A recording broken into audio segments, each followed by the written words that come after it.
আসসালামু আলাইকুম সকল দর্শক শ্রোতাকে আমন্ত্রণ জানিয়ে শুরু করছি চ্যানেল আই সংবাদ স্টুডিওতে আপনাদের সাথে আছি মোহাম্মদ রাইহান। বিস্তারিত সংবাদের শুরুতেই জানিয়ে দিচ্ছি ফ্রেশ আটা ময়দা সুজি সংবাদ শিরোনামগুলো। জাকসুর ভিপি হলেন স্বতন্ত্র প্রার্থী আব্দুর রশিদ জিতু। জিএস শিবিরের মাজহারুল ইসলাম। ভোট গ্রহণের দুদিন পর শনিবার সন্ধ্যায় ফল ঘোষণা।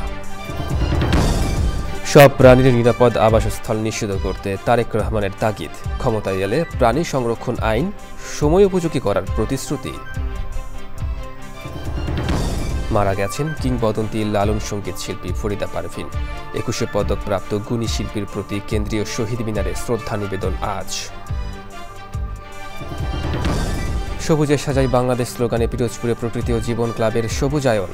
আগামী প্রজন্মের বাসযোগ্য পৃথিবী গড়ার উদ্যোগকে স্বাগত। এবং এশীয় কাপের গ্রুপ পর্বে Bharat Pakistan high voltage cricket লড়াই আজ। দুই চিরপ্রতিদ্বন্দ্বীর মর্যাদার ম্যাচ বাংলাদেশ সময় রাত 8:30টায়।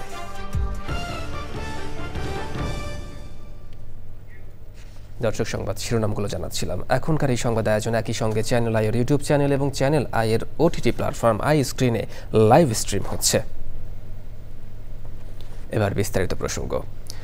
ঢাকা বিশ্ববিদ্যালয়ের পর জাহাঙ্গীরনগর বিশ্ববিদ্যালয় শিক্ষার্থী সংসদেও ইসলামী ছাত্র শিবিরের বিজয় হয়েছে। দশম জাকসু নির্বাচনে ২৫ পদের ২০টিতেই জয় লাভ করেছেন শিবির সমর্থিত প্যানেলের প্রার্থীরা। স্বতন্ত্র প্যানেল থেকে ভিপি পদে জয়ী হয়েছেন আব্দুর রশিদ জিতু। লুৎফর রহমান সোহাগের রিপোর্ট। শিক্ষার্থী প্রতিনিধি বেছে নিতে জাহাঙ্গীরনগর বিশ্ববিদ্যালয়ের ৮,০০০ শিক্ষার্থী বৃহস্পতিবার ব্যালট পেপারে নিজেদের রায় দেন। নির্বাচন শান্তিপূর্ণ হলেও নানা অভিযোগ তুলে ভোট বর্জন করেন ৫টি প্যানেলের প্রার্থীরা। ভোট গণনায় দেখা যায় চরম অব্যবস্থাপনা। হাতে হাতে ফল গুনতে লেগে যায় ২ দিন। এর মধ্যে নির্বাচনী দায়িত্বে থাকা একজন শিক্ষক মারা যান। ফল ব্যবস্থাপনার দায়িত্ব থেকে সরে যান ৫ নির্বাচন কমিশনার ও কর্মকর্তা। শনিবার সন্ধ্যায় শেষ হয় ফল পাওয়ার অপেক্ষা। তাতে বড় জয় পায় শিবির সমর্থিত প্যানেল। শিবিরের প্যানেল থেকে জয় পাওয়া জিএস মাজহারুল ইসলাম জানালেন, জুলাই আকাঙ্ক্ষা বাস্তবায়নের পাশাপাশি সময়মতো পরবর্তী জাকসু নির্বাচন করতে চান তারা। পরবর্তী জাকসু অনুষ্ঠিত করতে পারবো এবং সেদিন শিক্ষার্থীরা আমাদেরকে স্বীকৃতি দেবে যেদিন যে আমরা আমাদের দায়িত্ব যথাযথভাবে পালন করতে পেরেছি। এই ক্যাম্পাসের হাজার হাজার শিক্ষার্থী যারা আমাদেরকে ভোট দিয়ে মনোনীত করেছেন, নির্বাচিত করেছেন, তাদের আমানতের ভার আমরা রক্ষা করতে পেরেছি। সেই দিন আমরা বলতে পারবো যে আমরা এই বিজয় অর্জন করতে পেরেছি। বিজয়ী ভিপি স্বতন্ত্র শিক্ষার্থী সম্মেলনের আব্দুর রশিদ জিতু দিলেন দলীয় লেজুর ভিত্তিক রাজনীতি থেকে শিক্ষার্থীদের মুক্ত করার প্রতিশ্রুতি। আমি প্রথমত চেষ্টা করব যে ক্যাম্পাসগুলো থেকে সকল প্রকার যে দলীয় লেজুর ভিত্তিক রাজনীতি আছে, যেই রাজনৈতিক কুপ্রভাবের ফলে শিক্ষার্থীরা তাদের স্বাভাবিক শিক্ষা জীবন ব্যাহত করে, সুতরাং সেই রাজনীতির চর্চা আমি বন্ধ করবো ইনশাআল্লাহ। বিজয়ীরা তাদের প্রতিশ্রুতি রক্ষা করবেন বলে আশা করছেন সাধারণ শিক্ষার্থীরা। প্রত্যাশা এতটুকুই, তারা যেন শিক্ষার্থী বান্ধব ক্যাম্পাস গড়ে তোলেন। তা আশা করি ওনারা আমাদের ভরসা কখনো ক্ষুণ্ণ করবেন না। তাদের যেসব ইস্তেহার আমরা শুনেছিলাম এবং এইসব শুনে যে যারা ভোট দিয়েছিল তারা অবশ্যই প্রত্যাশিত যে তারা তাদের ইস্তেহার সম্পূর্ণভাবে পূরণ করবে এবং আমাদের জাহাঙ্গীরনগরকে আরও এগিয়ে নিয়ে যাবে। নবম জাকসু নির্বাচন অনুষ্ঠিত হয়েছিল ১৯৯২ সালে। নিজেদের প্রতিনিধি বেছে নিতে জাহাঙ্গীরনগর বিশ্ববিদ্যালয়ের শিক্ষার্থীদের অপেক্ষা করতে হয়েছে ৩৩ বছর। নতুন নেতৃত্ব তাদের প্রত্যাশা কতটা পূরণ করবে সেটি এখন দেখার অপেক্ষায় আছে এই বিশ্ববিদ্যালয়ের শিক্ষার্থীরা। জাহাঙ্গীরনগর বিশ্ববিদ্যালয় থেকে লুৎফর রহমান সোহাগ, চ্যানেল আই। বিএনপির ভারপ্রাপ্ত চেয়ারম্যান তারেক রহমান বলেছেন, মানুষ হিসেবে অধিকার প্রতিষ্ঠা করতে পারলেই কেবল সব প্রাণীর অধিকার নিশ্চিত করা সম্ভব হবে। বাংলাদেশ অ্যানিম্যাল ওয়েলফেয়ার অ্যাসোসিয়েশনের প্রাণী ও প্রাণীর মিলন মেলায় ভার্চুয়ালি যোগ দিয়ে তিনি বলেন, মানবজাতির নিরাপত্তার স্বার্থেই প্রাণীদের নিরাপদ আবাসস্থল নিশ্চিত করা জরুরি। সাদি মাহমুদের রিপোর্ট। দেশ হোক সকল প্রাণীর নিরাপদ আবাসস্থল, এই স্লোগানে রাজধানীর চিন্মৈত্রী সম্মেলন কেন্দ্রে দিনব্যাপী প্রাণী ও প্রাণের মিলন মেলা আয়োজনে অংশ নেন দেশের বিভিন্ন প্রান্তের প্রাণীপ্রেমীরা। অনুষ্ঠানে ভার্চুয়ালি যোগ দেন বিএনপির ভারপ্রাপ্ত চেয়ারম্যান তারেক রহমান। মানবজাতির নিজেদের স্বার্থেই সব প্রাণীর নিরাপদ আবাসস্থল নিশ্চিত করার তাগিদ দেন তিনি। মানুষ তার নিজের প্রয়োজনেই প্রাণীদের বাঁচিয়ে রাখা দরকার, প্রাণীদের আবাস অক্ষত রাখা দরকার। ইনশাআল্লাহ জনগণের রায় বিএনপি রাষ্ট্র পরিচালনার সুযোগ পেলে পশু পাখি, বন্যপ্রাণী তথা বাস্তুতন্ত্রের নিরাপত্তার জন্য এই আইনগুলোকে আমরা ইনশাআল্লাহ সময় উপযোগী করব।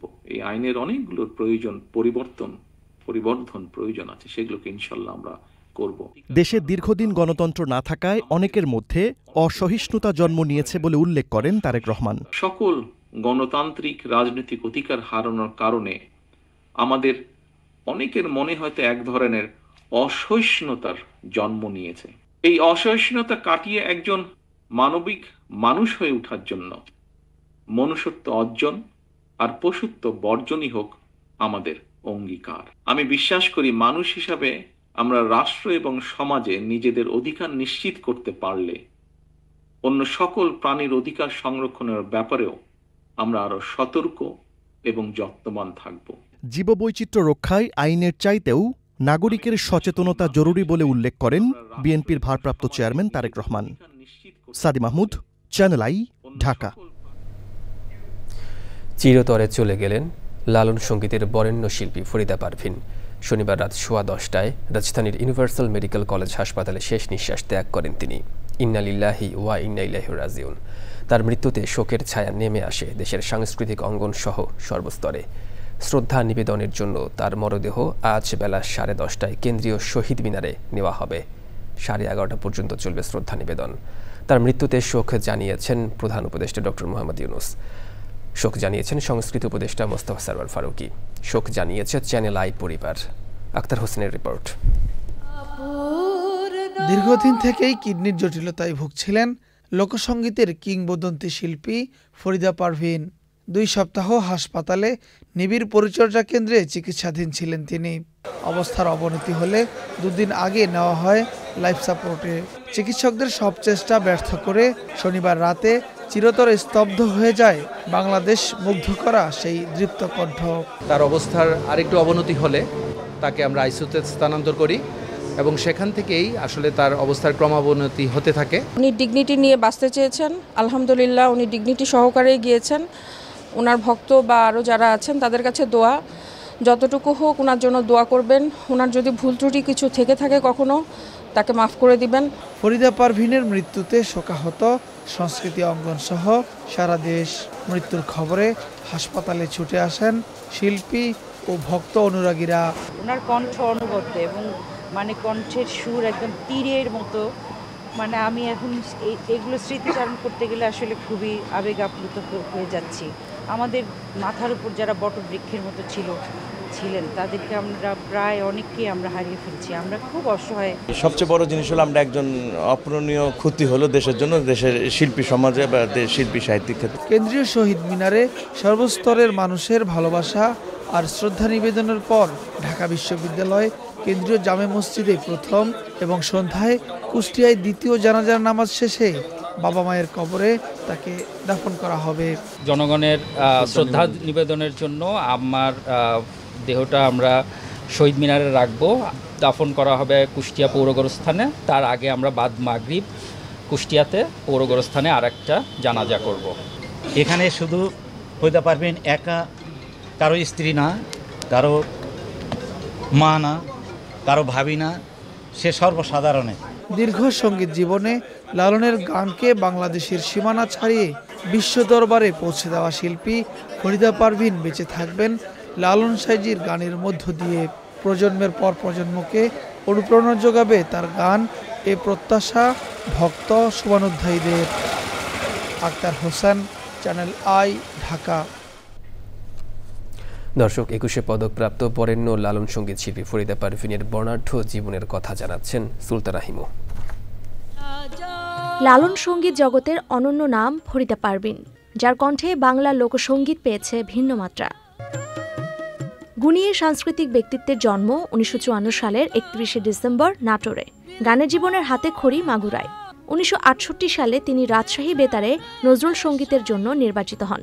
নজরুল গীতি দিয়ে শুরু করলেও 1973 সালের দিকে দেশাত্মবোধক গানে জনপ্রিয়তা অর্জন করেন ফরিদা পারভিন। পল্লীগীতি গাইলেও লালন সঙ্গীতের জন্যই বেশি জনপ্রিয় ফরিদা পারভিন। স্বাধীনতার পর কুষ্টিয়ায় থাকার সময় গুরু মোকসেদ আলী শাহীর কাছে লালন গীতির তালিম নেন তিনি। সত্যবল সুপথে চল গান শিখে লালন সাইজির গানের জগতে প্রবেশ ঘটে তার। তিনি গানটি যখন বাজাচ্ছেন, ফরিদা পারভিনের গাওয়া অসংখ্য জনপ্রিয় গানের মধ্যে রয়েছে এই পদ্মা, এই মেঘনা, এই যমুনা, সুরমা নদী তটে তোমরা ভুলেই গেছো মল্লিকাদের নাম, খাঁচার ভিতর, অচিন পাখি, বাড়ির কাছে আরশিনগর। সঙ্গীত জগতের উজ্জ্বল নক্ষত্র ফরিদা পারভিন স্বীকৃতি হিসেবে পেয়েছেন অনেক পুরস্কার ও সম্মাননা। 1987 সালে 21 পদকে ভূষিত হন তিনি। 1993 সালে ছায়াছবির গানে সেরা কণ্ঠশিল্পী হিসেবে পেয়েছেন জাতীয় চলচ্চিত্র পুরস্কার। 2008-এ পান ফুকুওয়াকা এশিয়ান কালচারাল প্রাইজ। সঙ্গীতে অবদানের জন্য ফরিদা পারভিনকে পুরস্কৃত করেছে চ্যানেল আইও। সম্মান প্রদর্শন করাতে আমি বিশেষভাবে কৃতজ্ঞ। Sultana Himu, channel I, Dhaka. রাজধানীর তেজগাঁওয়ে সড়ক দখল করে ট্রাক কাভার্ড ভ্যান রাখায় বছরের পর বছর দুর্ভোগ পোহাচ্ছেন নগরবাসী। স্থায়ী ট্রাক স্ট্যান্ড নির্মাণের কথা থাকলেও তার বাস্তবায়ন হয়নি। মালিক সমিতির দাবি, ট্রাক স্ট্যান্ডের চাঁদার ভাগ বাটোয়ারায় শুধু হাত বদল হয়েছে। পাশের গুরুত্বপূর্ণ কেপিআইভুক্ত বিজি প্রেস ঘেঁষে ট্রাক কাভার্ড ভ্যান রাখায় নিরাপত্তা বিঘ্নিত হচ্ছে বলে জানিয়েছে কর্তৃপক্ষ। শাকির আদনানের রিপোর্ট। এই চিত্র দেখে মনে হতে পারে এটি ট্রাক কাভার্ড ভ্যান স্ট্যান্ড, কিন্তু বাস্তবতা ভিন্ন। তেজগাঁওয়ে সড়কের ওপর এভাবেই বছরের পর বছর রাখা হচ্ছে ট্রাক, পিকআপ আর কাভার্ড ভ্যান। অধিকাংশ জায়গা দখল করায় শুরু হয়েছে সড়ক। এ কারণে তেজগাঁও সহ আশপাশের এলাকায় যানজট লেগেই থাকে। 20 টাকার ভাড়া লইছি, 1-1.5 ঘন্টা কাটতে গেছে। ট্রাক ডবল করে রাখিয়া আমাদের 12টা আমাদের প্রত্যেক দিন আমার 3 ঘন্টা 4 ঘন্টা সময় যায় এই ফালতু কয়েকটা টাকার লেগা। সন্ধ্যার পরে আর পার্কিংয়ে চালাই, রাস্তায় গাড়ি চালানো যায় না। গ্যারেজ কি রাস্তা নাকি, এটা দেখার মতন কেউ নাই মনে হচ্ছে। চালকরা বলছেন স্থায়ী জায়গা না থাকায় যেখানে সেখানে তাদের গাড়ি রাখতে হচ্ছে। প্রাইভেট আসবো বা বড় গাড়ি আসবে, এখন আসতে পারতেছে না। আমাদের সমস্যার কারণে আমরা এখানে রাখতেছি। এখন সবারই তো কষ্ট হচ্ছে। টিপ আছে নাকি? আপনি জানেন এই গাড়ি 4000 টাকা মার্কেট, চিটাং চলে 13-14 গাড়িটা খরচ যায় 22,000। মালিক সমিতি বলছে গাড়ি চালাতে নিয়মিত চাঁদা দিতে হচ্ছে। পরিবর্তন কিছুই হয়নি, শুধু হয়েছে হাত বদল। আমাদের বিআরটিএ আর পুলিশ প্রশাসন আমার মনে হয় তারা দুজনই একদল। ষোড়রোগা শরীকর, গৃহস্থগত হন। আপনি কারণ মারা যান যাত্রে, এক গাড়িতে মাল লইয়া 300-400 টাকা দেওয়া লাগে। এই যে তেলকেটেও দিয়ে দেখবেন গাড়ি রাখে টাকা দেওয়া লাগে। আমরা খালি হাত বদলিয়েছি তো। এভাবে যানবাহন রাখায় বিজি প্রেসের মতো গুরুত্বপূর্ণ স্থাপনা নিরাপত্তাহীনতায় পড়েছে। কর্তৃপক্ষ এই নিয়ে ক্যামেরার সামনে কথা বলতে না চাইলেও জানিয়েছে ট্রাফিক বিভাগ ও সিটি কর্পোরেশনকে একাধিকবার চিঠি দেওয়া হয়েছে। ট্রাফিক পুলিশ বলছে সমস্যা সমাধানের প্রয়োজন স্থায়ী ট্রাক স্ট্যান্ড ও এক্সপ্রেসওয়ে নির্মাণ। মাল্টি স্টোরি ট্রাক স্ট্যান্ড নির্মাণ, পাশাপাশি যে ট্রাকগুলো রাত্রে এসে ঢাকা শহরে মাল পণ্য আনলোড করে ফিরে যেতে পারছে না, তাদেরকে দিনের বেলায় ফিরে যাওয়ার ব্যবস্থা করে যদি দেওয়া যায় তাহলে এই সমস্যার সমাধান হবে। ট্রাক স্ট্যান্ড নির্মাণের সম্প্রতি তেজগাঁওয়ে টিএনটির প্রায় 5 একর জায়গা সিটি কর্পোরেশনকে হস্তান্তর করা হয়েছে। সেখানে অন্তত 5000 যানবাহন রাখা সম্ভব হবে বলে জানিয়েছে মালিক সমিতি। Shakir Adnan, channel I, Dhaka. জলবায়ু পরিবর্তনের বিরূপ অভিঘাত মোকাবেলায় সবুজের সাজাই বাংলাদেশ স্লোগানে উপকূলীয় জনপদ পিরোজপুরে চলছে প্রকৃতি ও জীবন ক্লাবের সবুজায়ন। প্রাকৃতিক দেয়াল বিনির্মাণের অভিযাত্রার সহযাত্রী মোবাইল নেটওয়ার্ক অপারেটর বাংলালিংক। ভবিষ্যৎ প্রজন্মের বাসযোগ্য পৃথিবী নিশ্চিতের উদ্যোগকে স্বাগত জানিয়েছেন সুধীজনেরা। ফৈসুল ইসলাম বাচ্চুর তথ্য, ভিডিওচিত্রে আফরোজা হাসির রিপোর্ট। সন্ধ্যা, বলেশ্বর ও কচা নদীর তীর ঘেঁষা সবুজ ও মনোমুগ্ধকর উপকূলীয় জেলা পিরোজপুর নানা দুর্যোগে সাগর তীরবর্তী এই জনপদের রক্ষা কবচ হিসেবে কাজ করে প্রাকৃতিক দেয়াল খ্যাত সবুজ বনাঞ্চল। তবে বৈশ্বিক উষ্ণায়নে সাগরের পানির উচ্চতা বেড়ে যাওয়ায় তীব্র ভাঙনে বিলীন হচ্ছে সবুজ বনায়ন। এমন বাস্তবতায় উপকূলের প্রাকৃতিক পরিবেশ রক্ষায় সবুজ বেষ্টনী গড়তে প্রকৃতি ও জীবন ক্লাবের বৃক্ষায়ন। পিরোজপুর হচ্ছে খাল নদী বেষ্টিত একটি জায়গা, যেখানে ভাঙনের কিন্তু একটা প্রভাব আছে। এই কারণেই এখানে কিন্তু যদি বেষ্টনী তৈরি করতে পারি গাছ দিয়ে, তাহলে কিন্তু এই মাটি ক্ষয় কিন্তু রোধ করা যাবে এবং পিরোজপুরকে ভালো রাখা যাবে। আসুন আমরা সবাই মিলে হাতে হাত মিলিয়ে এই বৃক্ষরোপণ কর্মসূচিকে এগিয়ে নিয়ে যাই। বাংলালিংকের সহায়তায় জেলার বিভিন্ন শিক্ষা প্রতিষ্ঠান, মাদ্রাসা ও এতিমখানার শিক্ষার্থীদের হাতে তুলে দেওয়া হয় নানা জাতের বিরল দেশীয় গাছের চারা। অন্ধ ভূমিগর্ভ হতে শুনেছিলে সূর্যের আহ্বান, প্রাণের প্রথম জাগরণে তুমি বৃক্ষবাদী প্রাণ। গাছ আমাদের পরম বন্ধু, গাছ পরিবেশের ভারসাম্য রক্ষা করে। দূষণমুক্ত অক্সিজেন এবং সুন্দর পরিবেশ গঠনে এই বৃক্ষরোপণের বিকল্প আর নাই।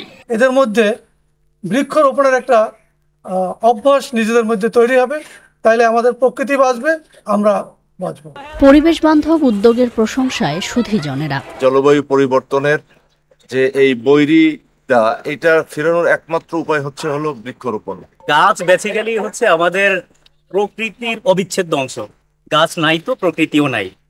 এই কার্যক্রমের অংশী হতে পেরে বাংলালিংকের পক্ষ থেকে আমি অত্যন্ত আনন্দিত। ছোট ছোট শিক্ষার্থীদেরকে গাছ দেওয়া হয়েছে, এর মাধ্যমে তাদেরকে গাছের যত্ন, একেবারে শুরু থেকে একটা গাছ রোপণ করে সেই গাছের যত্ন শেখানোর যে প্রক্রিয়া, এটাকে আমরা সাধুবাদ জানাই। বাসযোগ্য ধরিত্রী বিনির্মাণে সবুজায়নকে সামাজিক আন্দোলনে পরিণত করার আহ্বান সংশ্লিষ্টদের। আফরোজা হাসি, চ্যানেল আই।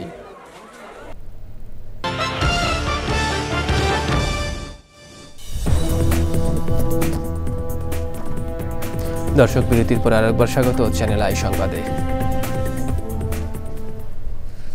এবার নিটোল টাটা কৃষি সংবাদ।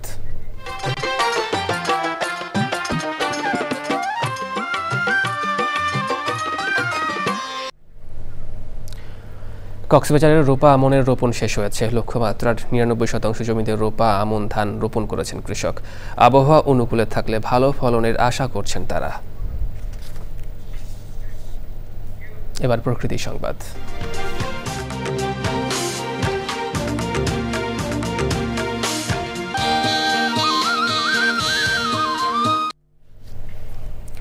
যোগাযোগ ব্যবস্থা সহ আধুনিক সুযোগ সুবিধা থেকে বঞ্চিত নোয়াখালীর দ্বীপ উপজেলা হাতিয়া সহ নতুন জেগে ওঠা বিভিন্ন চরের লাখো বাসিন্দা।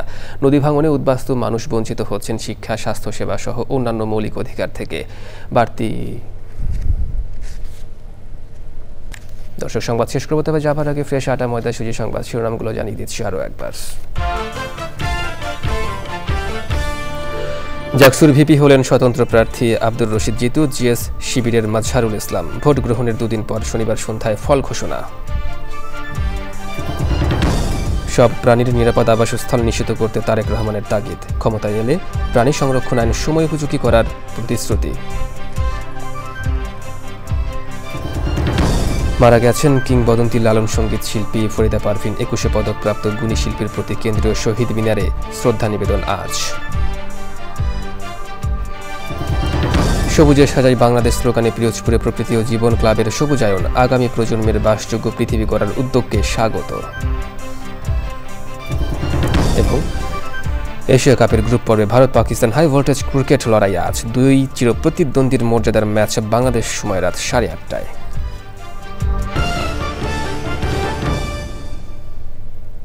দর্শক, এই ছিল এখনকার মতো চ্যানেল আই সংবাদ। এতক্ষণ সঙ্গে থাকার জন্য ধন্যবাদ সবাইকে।